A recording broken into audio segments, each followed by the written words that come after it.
کہ باپ صاحب حیثیت ہو اور بچے چاہے اس میں نر ہو یا مادہ، بیٹے ہوں یا بیٹیاں، شادی شدہ ہو اور وہ غریب ہو، کیا وہ ان کو اپنی زکوٰۃ دے سکتا ہے یا نہیں دے سکتا؟ ان کو زکوٰۃ نہیں دے سکتا۔ ایک باپ اپنے بچوں کو چاہے وہ شادی شدہ ہو یا غیر شادی شدہ ہو ان کو زکوٰۃ نہیں دے سکتا، یہ بات تو طے ہے۔ اور ایک سوال یہ آتا ہے اکثر کہ کیا بہن اپنے بھائی کو یا بھائی اپنے بہن کو جو شادی شدہ ہو، غریب ہونے کی وجہ سے اور صاحب نصاب کیا کہتے ہیں مستحق ہونے کی وجہ سے، صاحب مصرف ہونے کی وجہ سے، کیا انہیں زکوٰۃ دی جا سکتی ہے؟ بالکل زکوٰۃ دی جا سکتی ہے۔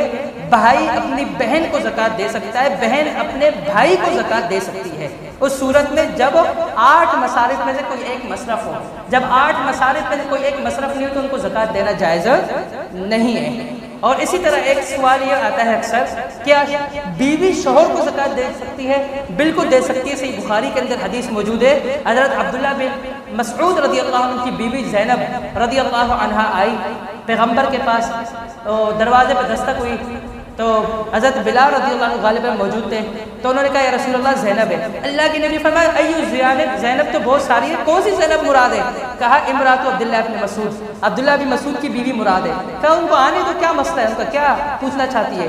تو انہوں نے آ کر کہا یا رسول اللہ میرا جو خاوند ہے عبداللہ، اس نے ایک فتویٰ دیا ہے، وہ یہ کہ وہ میرے اوپر اور اس کے بچوں کے اوپر میں اپنا پیسہ خرچ کروں، تو آپ کیا کہتے ہیں اس بارے میں، آپ کا کیا فتویٰ ہے؟ رسول اللہ صلی اللہ علیہ وسلم نے فرمایا صدق عبداللہ ابن مسعود، عبداللہ بن مسعود نے آپ کو صحیح فتویٰ دیا، احق ان تصدقتی بھی علیہم، آپ کا شوہر آپ کے بچے زیادہ مستحق ہے کہ آپ اپنا مال ان پر لگائیں، ان پر خرچ کریں، کیوں بیوی کی ذمہ نہیں ہے بچوں کو سنبھالنا اور شوہر کے اخراجات کو پورا کرنا، یہ بیوی کی ذمہ نہیں ہے۔ جب بیوی کی ذمہ نہیں ہے تو وہ شوہر کو بھی زکوٰۃ دے سکتی ہے اور اپنے بچوں پر بھی وہ پیسہ خرچ کر سکتی ہے، لیکن شوہر کے اوپر واجب ہے، ضروری ہے وَعَلَى الْمَوْلُودِ لَهُ رِزْقُهُنَّ، بچوں کا رزق، تو وہ اپنے بچوں کو